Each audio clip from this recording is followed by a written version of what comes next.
All right, good morning, everybody. So in the last class, we were talking about implementing generic methods. So I'm just going to go back a couple of slides and quickly review what we were doing, and then we'll continue with the example. So a generic method looks just like a regular method. So it can be static, it can be non-static. It might return a value, it might not return a value, right? The only thing that changes is that it has its own type parameter that you have to declare in front of the return type in the method header. Right, so for example, we can make a class called stacks, right? And we can create a method called clear. Right? Clear is static, but it doesn't have to, well, you don't have to, this isn't restricted to just static methods. You can create generic methods that are not static, right? But this one's static. And the generic type goes here, right? So we're saying we have a method clear that takes in a stack of some type t, and it clears the stack, right? So it removes all the elements from the stack. Notice that in this example, the class itself is not generic, but again, that doesn't have to be the case. You can put a generic method inside of a generic class. Right? But to keep things simple, I'm just going to make the class non-generic. Right? So we have basically stacks is a utility class that operates on stacks. So the method itself is straightforward. Right? If you want to clear a stack, you can just pop all the elements off the stack. Notice that here, we don't know the type of stack that we're popping. Right? It could be a list-based stack, it could be an array-based stack, it could be a node-based stack.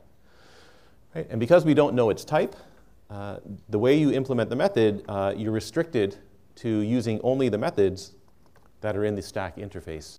Right? So the only thing I can really do with this thing is ask for its size and push and pop.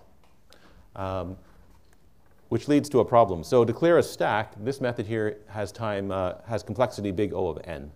Right? We have to pop each element off the stack. Right? But if you were inside one of the stack one of the actual stack classes, so if we're inside the array stack class, right, then to clear a stack, all you have to do is change the size of the stack to 0, and you're done. That's literally all you have to do for an array-based stack. Right? Which has time complexity big O of 1. Right? So in this particular case, it would be much more efficient if the clear method was actually in the interface, in the stack interface itself, and then we forced everybody who made a stack to also implement the clear method. Because we didn't, though, we're in the situation where we now have an ON clear method, whereas in most cases you could probably have an O1 clear method. So we had another method called push all. Push all takes the elements from a collection, from a source collection, and pushes them onto a destination stack. Right? So in this method here, type safety is important. Right? If you have a collection of, say, string, you don't want the user to push those strings onto a stack of integer. Right? And so in this, by forcing the generic type here to be the same on both the collection and the stack, right, the compiler can actually check this for you. Right? So if someone writes some code and they make a collection of string, and they make a stack of integer, and they try to call the method, right, the compiler won't let that compile. Right? So this is type safe. Right? Only compatible types work in this example. Right? And the same is true of pop all. So pop all takes a source stack, pops all the elements off the stack, and adds them to a destination collection. Right? And again, type safety matters here. You don't want someone to have a stack of integer and pop those values off and push and add those values to a collection of strings. Right? Again, the compiler will check for you, right? Because it knows you've got a stack of some type here, and you need a matching collection of a matching type here. Yeah, question? What happens if they're not matching? The compiler won't compile it. Eclipse will show there's an error, or your compiler will refuse to compile. In general, you want to catch errors at compile time, right? So you don't want your program to compile, and then when you run it, it doesn't work, right? And so the fact that the compiler can catch this is nice, right? It's one of the advantages of using generics. All right, so now this is the slide we were actually on. So we want to implement this method called contains, right? And so contains is a method that searches the stack for a particular element. Now, the problem with our stack class or our stack interface is that it doesn't have an iterator. It doesn't define an iterator method, or it doesn't implement the iterable interface. And so there's no way to iterate over the elements of a stack. Right? If you had a list-based stack or an array-based stack or a node-based stack, right, and you were inside one of those classes, then you could iterate over the sequence of elements. Right? But because all we have, sorry, I'll back this picture in a second. Where's the method? Right? So because all we get is a stack where the type is the interface type, right, the only thing we can do is push and pop that stack, so we can't iterate over the elements.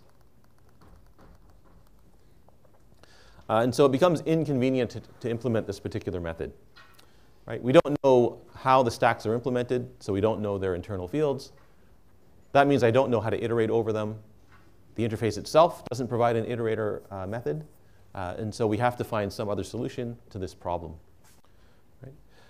So contains searches a stack for an element. Now, when you search a collection for something, you shouldn't permanently modify that collection. Right? So if you're searching a stack for an element, you shouldn't permanently modify the stack either. Right? So you need some way to somehow search the elements of the stack. You don't have an iterator. You're not supposed to permanently modify the collection, the stack. And so what you have to come up with, what you might do is the following algorithm. So I'm going to create a second temporary stack. Right? Usually in these types of algorithms, it's called an auxiliary collection. So this would be an auxiliary stack. Right? I want to pop the elements from the original stack onto the temporary stack until the input stack is empty, or until you find the element that you're looking for. Right? So if the original stack becomes empty, or you find the thing you're looking for, you then reverse the process. You pop all the elements off the temporary stack and push them back onto the original stack. And that restores the state of the original stack. Right? So for example, here I've got a stack S. Right? I want to know, does the stack S contain the string Z? So we make a temporary stack called temp. Right? And now you start to pop elements off of S. Right? So you pop the first element off and you ask, is D equal to Z? Right? The answer is no. So you push D onto the temporary stack. Right? You now pop the C off the original stack, and you ask, is C equal to Z? The answer is no, so you add C, or push C onto the temporary stack, right? And so on, and so on, right? So after this last step, your original stack S is empty, so you know the answer to contains is false, right? The original stack does not contain the letter Z. But you're now in the situation where the original stack is empty, and you need to restore it back to its original state, so you just reverse the process. Right? So here's temp. There's your original stack S. Right? I'm now just going to pop the elements of temp and push them back onto S as follows. Right? And now temp is empty, and S is back in its original state. Right? So this works because a stack is a last in, first out data structure. Right? So to restore the state of the stack, right, it's useful to use a second stack to store the elements as you pop them off the original. Right? You don't have to use a stack for temp. Right? You can use a list if you wanted to. Right? So if you used a list, you would just remove elements off the back of the list when you put them back into the stack. Right? And so the code for this is as follows. Right? So result is going to be true or false if the stack contains the object that we're looking for. Right? You make your temporary stack, and now you just pop the elements off of S until you find the element that you're looking for, or until it's empty. Right? So while the stack is not empty and result is false, right, we pop the stack, check if that element that was popped is equal to the object that you're looking for. If it is, you know the answer is true. Right? But you can't return from here. Right? So one of the common mistakes you'll make in this method is you automatically return true here. Right? If you return true here, the original stack is modified. Right? And anybody who's using your contains method is probably confused as to why contains just changed their stack. Right? So you can't return true here, but you can remember that the answer is correct, right? Is true. Right? And now you push that element back onto the temporary stack. If you find the element you're looking for, the loop now stops, right? And if you don't find the element you're looking for, the loop continues. So once that first loop stops, you can now unwind the process, right? So while your temporary stack is not empty, pop the stack and push it back onto S, right? The original stack, right? And then finally, you can return your result, and that correctly tests if a stack contains an element OBJ, and it does not permanently change the state of that stack. Right? Notice the problems with this. So there are some disadvantages to this method. Right? So number one, you need a second stack, or a second collection in this case. Right? And so the storage for this method requires extra storage proportional to n. Right? Whereas if you had an iterator over that stack, right, you wouldn't need any extra storage at all. Right? You would just be able to loop over the sequence of elements and look for the thing that and test for the thing that you're looking for. Right? Furthermore, the worst case complexity with this algorithm is it has to process the stack twice. Right? It has to process the stack once in order to determine that the element is not there, and then it has to process it a second time to restore the state of the stack. Right? And so this has so the computational complexity is still big O(n), right? But it has to process the stack twice instead of just processing it once. Right, so again, this sort of method, you can implement it. Right? You're often asked to implement it in a course like this or in a data structures course where you're seeing stacks for the first or maybe the second time. Right? But in practice, if you really wanted to search a stack for something, you would move contains into the stack interface and then ask creators of, and ask people who implement the interface to implement the contains method as well. Right? Because as soon as you have contains as part of the stack interface, you can now take advantage of the fact that inside a class that's implementing a stack, you know how the stack is implemented. Right? So you know it's a list, or you know it's an array, or you know it's a sequence of nodes. Right? In all of those cases, you can answer contains without any extra storage, and you can answer it only processing the elements once. Right? So it's much more efficient to implement contains inside a stack class itself, right? Not inside of not inside of a utility class like this, where you don't know the inner workings of the stack objects. Okay, so we've looked at a bunch of generic methods that operate on stacks. You can do the exact same things for queues, right? All the methods are almost exactly the same. Right? So for example, if you wanted to clear a queue, right, and you're not inside one of the queue classes, right, you can create a generic method, takes in any queue, right? It's a generic method, so you have to put the type here. How do you clear a queue? Well, you just dequeue all the elements until the queue is empty, right? Almost exactly the same as with a stack. Right? For if you want to take all the elements from a collection and queue them onto a queue, right? Again, it's just a little loop, and you just enqueue each element from the collection into the queue. Right? So dequeue all is similar. Contains is a little bit different for a queue. Right? So for contains, I want to check if that queue contains an object. Right? Again, I don't have an iterator over the queue, so I now have to check if OBJ is in the queue by dequeuing the queue. Again, I don't want to permanently modify the state of the queue. Right? So unlike the stack example, you don't need a second data structure here. Right? So I don't need an auxiliary queue, right? Because you can play a trick with the queue. So with the queue, assuming you know its size, right, you can just loop over the elements of the, you can just loop over the size of the queue.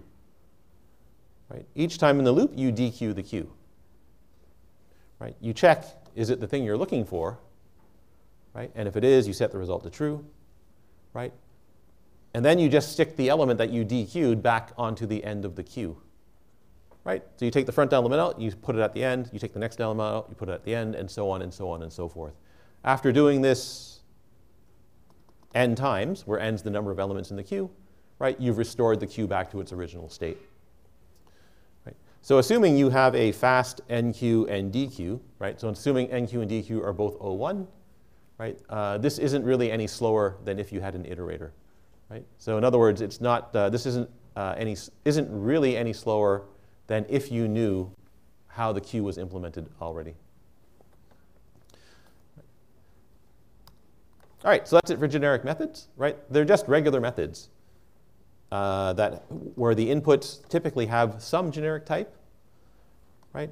And so if you're writing this sort of method, you need to you need to include the generic type in front of the return type of the method, right? There's lots of examples of these generic methods or classes that have generic methods in the standard library. All right, so we want to look at our last data structure that we want to implement in the course, right? And so we've seen queues and stacks, and we've implemented them with arrays and lists and linked sequences of nodes. So we're going to do the same thing with lists, although we're not going to implement a list with a list because that doesn't make any sense, right? It's very similar to how you implement an array or a stack. The main difference is you can do a lot more with a list than you can do with a queue or a stack. And so some of the methods you have to pay a little bit more attention to how you implement them. So after implementing a couple of different lists, you'll see exactly why some of the list operations are very fast, so they're O1, right? But you'll also see why some of the list operations are relatively slow, so they're all in ON. Right?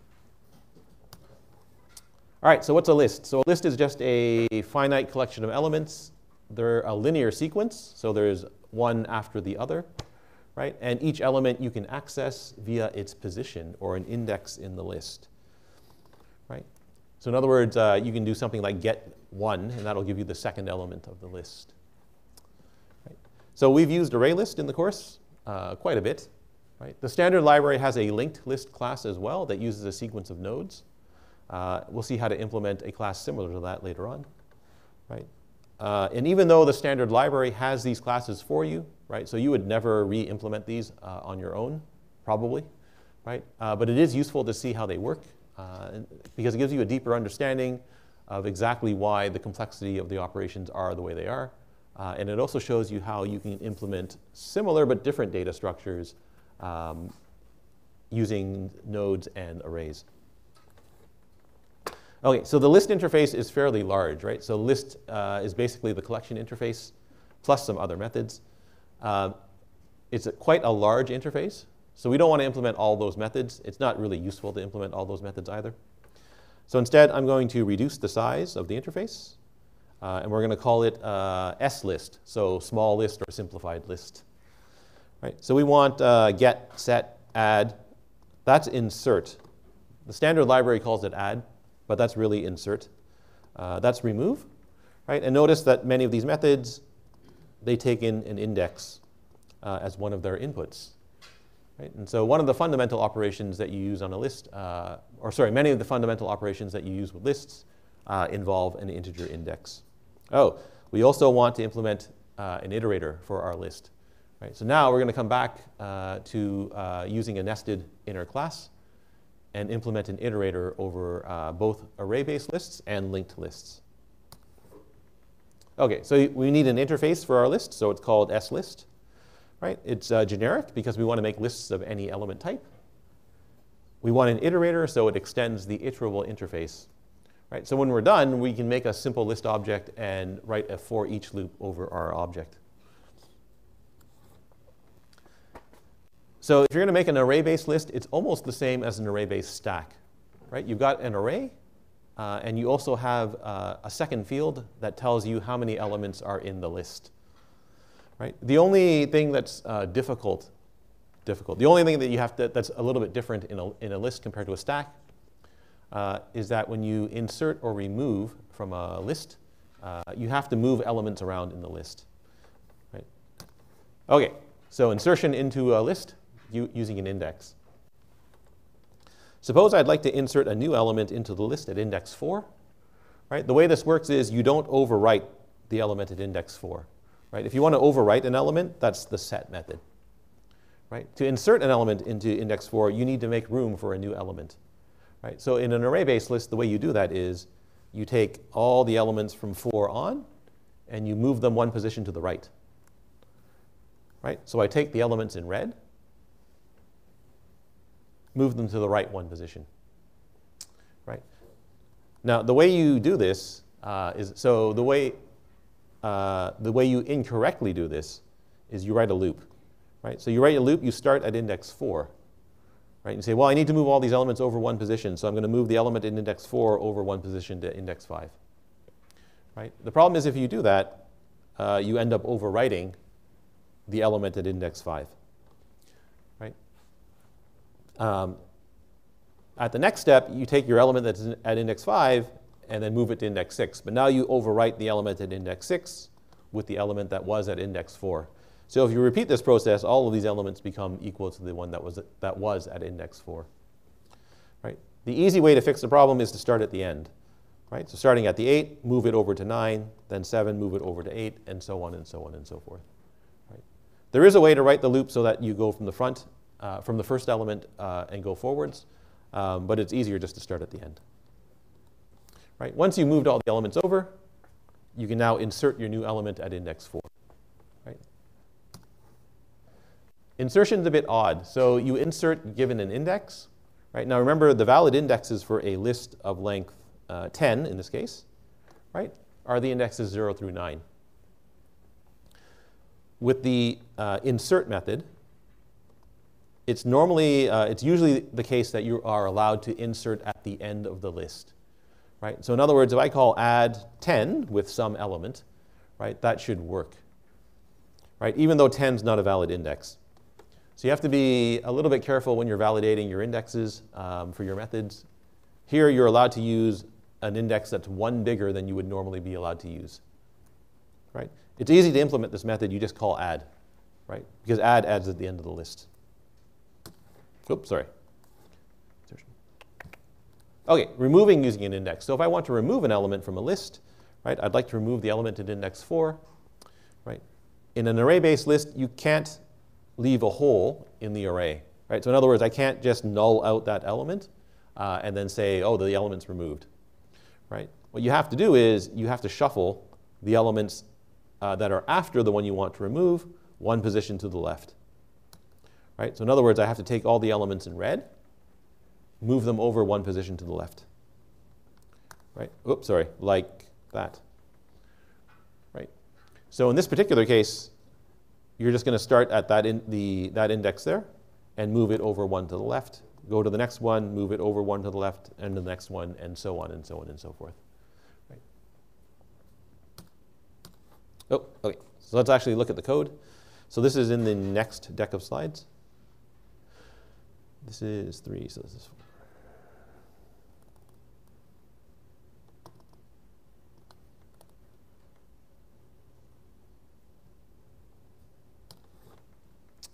All right, so those, the picture of inserting and removing into the middle of the list, right? Both of those pictures should make it clear that inserting or removing into an array-based list has worst case complexity big O(n), right? Because you have to move a bunch of elements around, and you can move up to n minus 1 elements in the worst case, right? So if you remove the first element from the list, right, you have to move all the additional elements forward one position.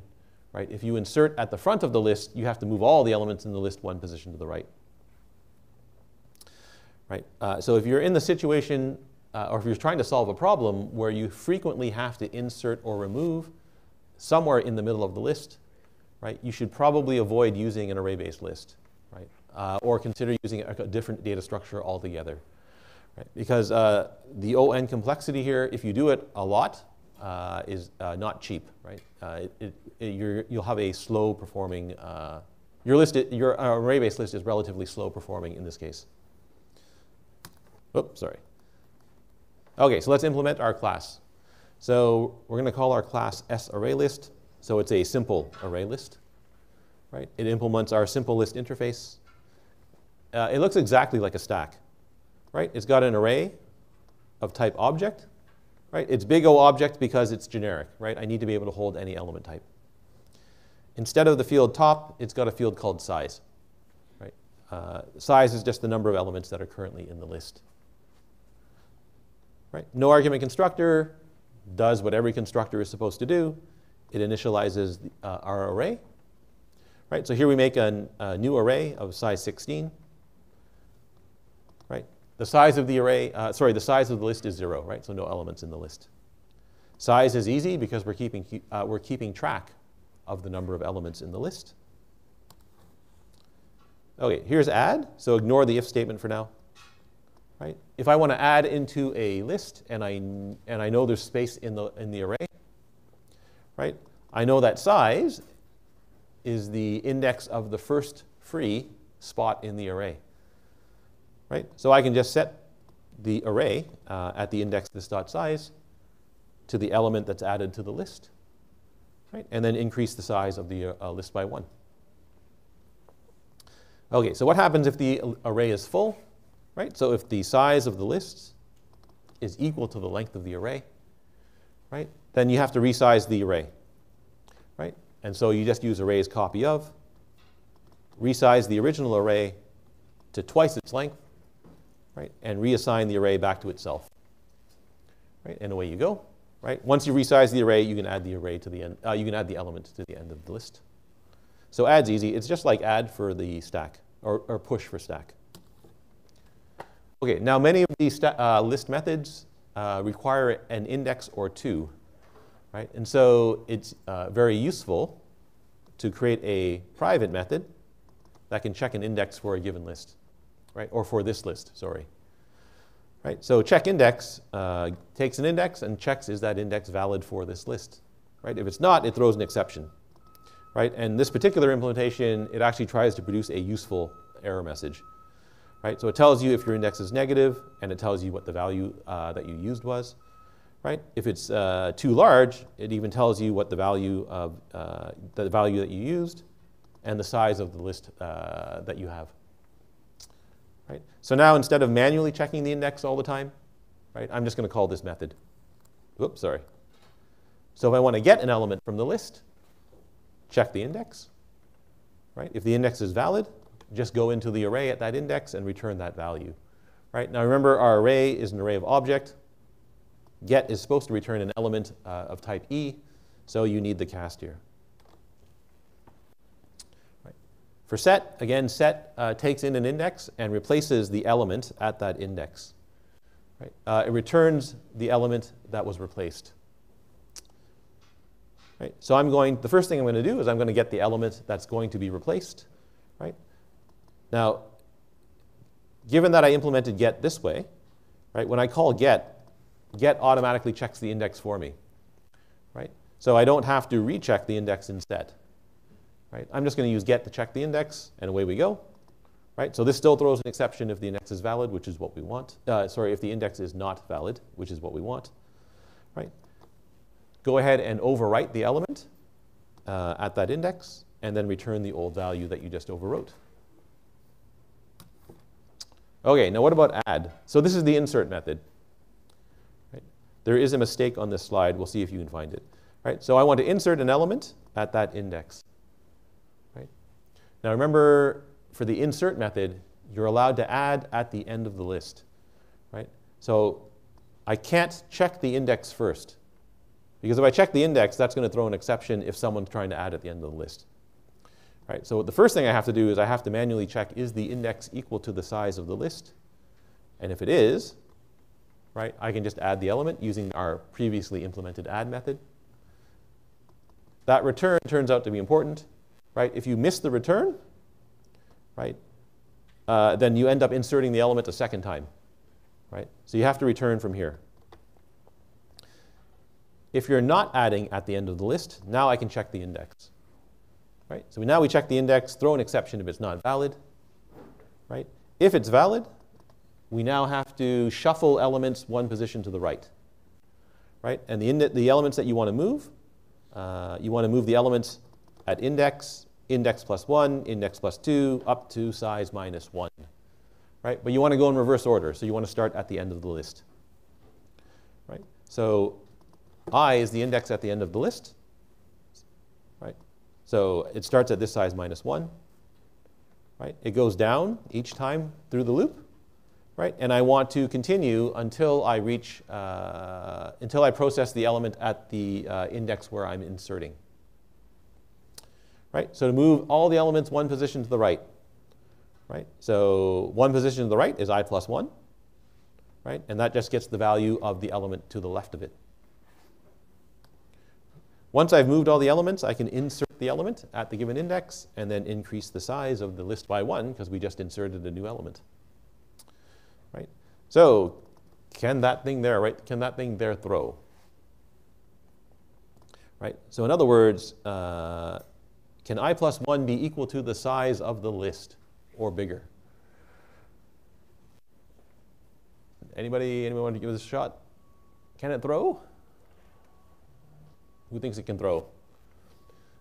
So that means everybody thinks it can't throw. Yes? Who thinks it can't throw? Okay, so that means everybody thinks it can throw. Right? What was the first thing we checked for? Right? We checked, is the index equal to the size of the list? Right? So if it is, we did something and then we left.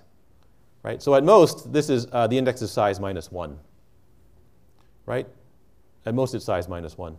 So if if the at most, sorry, let me back up there. But hang on just a second here. Right. So can this throw? Okay. Ignore what I just said. That's not relevant. So we're going to start at size minus 1. Right? Notice that we add 1 to it. Right? So if you start at size minus 1 and you add 1, that gives you this dot size, which may not be a valid index for the, which is not a valid index for the list. Right?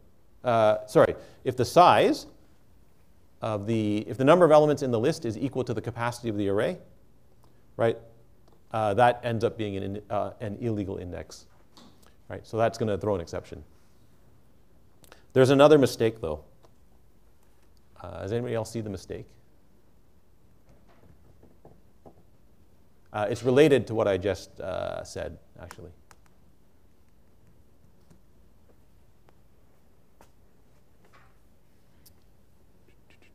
So in the add method, right, where we add to the end of the list, the first thing you do is you check, is there space for the new element, right? Inserting into a list has the same problem, right? You're trying to add an element into the middle of the list. So you have to make sure that there's space for the new element, right? So right here, you need to test, is there actually space for the new element? And if there isn't, you have to expand the capacity of the array, right? Once you expand the capacity of the array, this thing can't throw an exception anymore, right? And so right there, right, you need the test for whether or not the array has to be resized and copied over, right? So missing from here is the code from add. Right? So that's the error. Right? Once you fix that first error, this second error goes away. Okay, so what about remove? So remove removes using an index, so check the index, right? I can just use get, though, to check the index, because I need to get the element anyway, because I have to return it. I have to return the removed element, right? So use get checks the index. At the end, return the value that you're removing, right? The loop here just moves all the elements 1 over to the left, right? So starting at the position 1 to the right of the element that you're removing, shift everything over 1 position to the left. Right? So the position to the left is equal to the position to the right. This one can't throw, right? Because your valid index is the smallest index is 0. Right? So 0 plus 1 is 1, so the smallest value of I is 1. Right? 1 minus 1 is 0, which is a valid index, so that never throws. Right? Once you moved all the elements over, I'm going to null out the element in the array that was at the old end of the array. Right? I'm going to decrease the size of the list by 1 and then return the removed element. You might wonder why you're nulling out that element right there. Technically, you don't have to do it. So you could leave it there, and your list class would appear to work just fine. Right? So in other words, if you test your list class, everything will seem to be fine. If you null out the element, though, that lets the virtual machine remove that object that was referenced by that element. It may let it remove it from memory if there's no other reference to it. Right? So that potentially lets you save some memory. Right? Sorry, or lets the virtual machine recover some memory that was used, that might be unnecessarily being used. Okay, now we have the final part of this class. We have to implement the iterator method. Right? And so we're going to do this the same way that we implement, in a similar way, that we implemented the counting iterator for when we did that little range class. Right? So remember when we did the little iterator that lets us simulate a Python-style loop with range? The iterator for an array-based list is very similar to that. Sorry.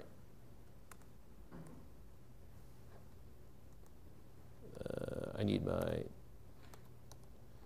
Okay. Okay, so we're going to return a new iterator object. And our array iterator class is a private inner nested class. Right? So our array iterator is going to implement the iterator interface. Right? So in other words, it's going to have a hasNext and a next method inside of it. Okay, so remember, this is a nested inner class. Right? So the keyword static is not here. So remember what a nested inner class is. So a nested inner class is a class that is a member of the class it's defined in. Right? So in other words, it's a member of SArrayList. It also has access to the fields of SArrayList. Right? So it can access the array of the SArrayList object, and it can access the size of the SArrayList object. It needs both of these things in order to iterate over the array. All right, so what is an iterator exactly? Do I have a picture here? No, OK. All right, so an iterator is an object that knows how to iterate over a collection of elements or a sequence of values. Right? So with the range class, it was a sequence of values. With our list, it's going to be, it's an object that knows how to iterate over the array. Right? Just to remind you, the interface looks like this. Right? So every iterator has a hasNext method and a next method. Now, what we didn't do previously is that we didn't implement remove. Right? So all iterators have an optional method called remove. Right? So in the iterator interface, if you actually look at the source code for it, you'll see that there is a default method called remove. The implementation of the default method throws unsupported or operation exception. Right? And so this is the way that the standard library says that an interface, all objects might have a remove method. Right? Or I guess more precisely, they all have a remove method, but the operation might be optional. Right? So you can have iterators that can't remove. If you try to call remove on that iterator, it throws an exception. Right? For our class, we do, in fact, want to remove elements using an iterator. So we have to see how to implement this as well. So the remove method removes the element that was most recently returned by next. Right? So remember, the way you use an iterator is you make an iterator. Right? You call next. That gives you the first element in the sequence. Right? You call next again, that gives you the second element. Right? You call next again, that gives you the third element. Right? If you call next and then you call remove, removes the element that was previously returned by next. Right? So in other words, you have to call next before you can call remove. If you don't, you end up with what's called an illegal state exception. Right? So your iterator throws an exception when you call remove. Right? So I now need some way inside of our iterator class to know that next has been called at least once.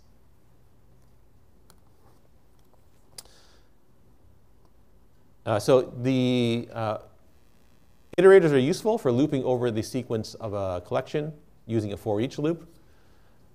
They are more useful, though, if you want to filter the collection. Right? So a common, well, not that common. So one operation that comes up somewhat infrequently is that you have a collection of objects. You want to loop over that collection and remove elements that meet some criteria. Right? So that's called filtering a collection. So for example, I might want to remove all the negative elements from a list. Right? The only safe way to do this, the only guaranteed safe way to do this, is to use an iterator. You can do this with a regular loop if you're careful on how you do it. But you have to really know exactly what's happening when you remove an element from a collection, and you have to know how it's removing that element from the collection. It's always safer to do this using an iterator. So the way you process a list, T, and remove the negative elements from the list is you make an iterator. Right? So you just call the iterator method for the list. Right? The loop runs as long as there's still some element to visit in the list. Right? So you call hasNext. So that's your collection. That's your condition for should the loop run. Right? And you do nothing here.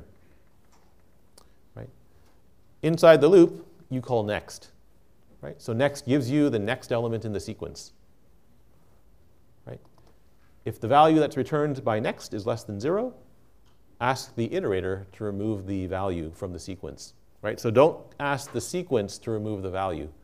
Right? Ask the iterator to remove the value, and that will safely remove the value from the sequence and still leave the iterator in a valid state. Right?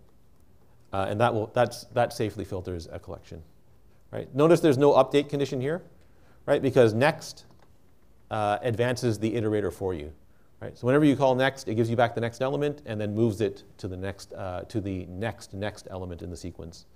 Right? So there's no update statement here. Okay, so the way you should visualize this for a list, right, is that you can imagine a cursor in your text editor, right? So that blinking cursor right there, right? So notice that it sits between two letters, right? It sits between the Y and the I, right? So the way to imagine an iterator is the exact same way, right? The iterator here is shown in red, right? So imagine that your iterator sits between two elements, right? So in other words, this iterator here is sitting between the elements at indexes 7 and 8, right? So it sits between the 13 and the 16 in this example, right? If I call next, right, then the iterator returns the 6, right, the next element in the sequence, right? The iterator knows what the previous element was, right? So it knows that the previous element is the 13, right? So this iterator is going to keep track of what was the previous element and what is the next element in the sequence, right? More precisely, it's not going to keep track of the elements, it's going to keep track of their indexes, right? So our iterator has a field called previous that remembers the index of the element that it was previously at, and it has a field called next that is the index of the element that will be returned by the next call to next. Right? So if our iterator is here and we call next, the iterator moves so that it's between 8 and 9, like that. Right? If you go to the end of the list, right? So we've called, we have a little loop that loops all through all the elements in the list. The iterator eventually ends up at the end of the list, right? So in other words, it ends up after the last element in the list, which is at index 14 in this case. Right? When it gets to this point, if you call hasNext, you get false. There are no more elements in the sequence. If you try to call next again, you get an exception. Right? At the start of the list, right, the iterator sits before the first element of the list. Right? So there is no previous element. And the way we're going to keep track of that is we're going to use a value of -1 to indicate that there is no previous element. Okay, so here we go. So now we're going to implement the array iterator class. Right? So we have a field called next. Right? Next is the index of the element returned by the next or subsequent call to next. Right? Previous is the index of the element returned by the most recent call to next. Right? We're going to reset it to -1 whenever we remove an element from the list.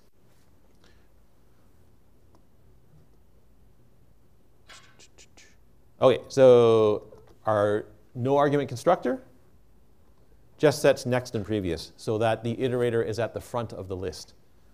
Right? So next is 0 and previous is -1. Right? How does hasNext work? Right? So let's go back to the picture here. Right? So there's 14 elements, there's 15 elements in this list, right? The iterator here, its previous is 14, right? Its next field is 15, right? hasNext returns false here, right? So in other words, hasNext returns true as long as this dot next is less than the size of the list that we're iterating over. Right? Now remember, in a nested inner class, we have access to the fields of the enclosing S array list object. Right? The way you get access to the field of S array list is to write S array list dot this, right? Dot size. So that gives you access to the size field belonging to the array list that made this range iterator, that made this iterator object. What about next? So if there is no next element, throw an exception, right? Now remember what next is supposed to return. It's supposed to return the element at this dot next, right? How do I get that element? You can go right into the array if you wanted to, right? So I can ask the array list. I can go into its array and use this dot next to access the element, right? Or I can just call get on the array list, on the S array list object, right? Okay, so I've now gotten the element that I would need to return. So I'm going to return that at the end, right? But now I have to adjust previous and next, right? So I need to move the iterator one position to the right, right? So previous becomes equal to this dot next, and this dot next goes up by 1, right? That line there, right? You might wonder why it's not this previous plus plus, and you'll see why in just a second, right? It's important that you write it this way. Okay, so the reason you're going to write it this way is because of the way that remove works for the iterator. Sorry, do I still have time? No, let's stop there before we actually get into the details of remove. All right, and we'll see how to finish off this method in the next class.